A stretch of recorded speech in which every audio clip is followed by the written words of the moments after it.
Սիրելի այրենակիցներ, դիմեմ ձեզ, իմ երազանքը չի եղել լինել ազգային ժողովի պատգամավոր կամ ազգային ժողովի նախագահի տեղակալ։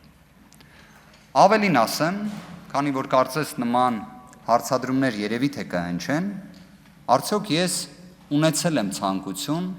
լինելու 9-րդ գումարման ազգային ժողովի պատգամավոր։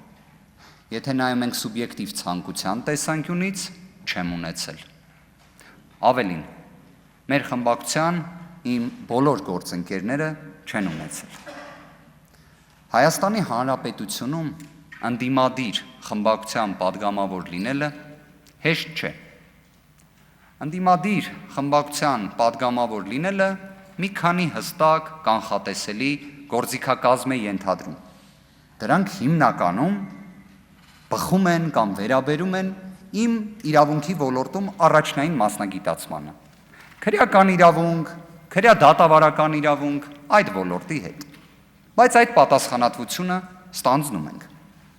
Ինչի համար ենք ստանձնում այս պատասխանատվությունը։ Որովհետև մենք գտնում ենք, որ ազգային ժողովի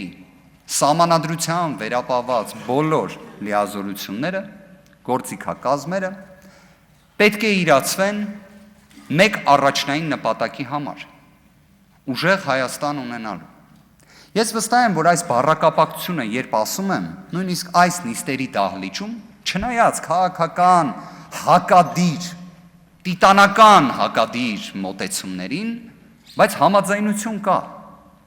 Հայաստանի Հանրապետության յուրաքանչյուր քաղաքացի և հայ ժողովրդի հավաքական կամքը ուժեղ Հայաստան ունենալու մեջ է։ Պարզապես ուժեղ Հայաստանի ունենք մենք մեր կոնցեպտը, այլ քաղաքական ուժ ունի իր կոնցեպտը։ Մենք ունենք անհանգստություն, մեղմ ասած։ Մենք չենք տեսնում, որ Հայաստանի Հանրապետությունը ճիշտ ուղղությամբ է ընթանում։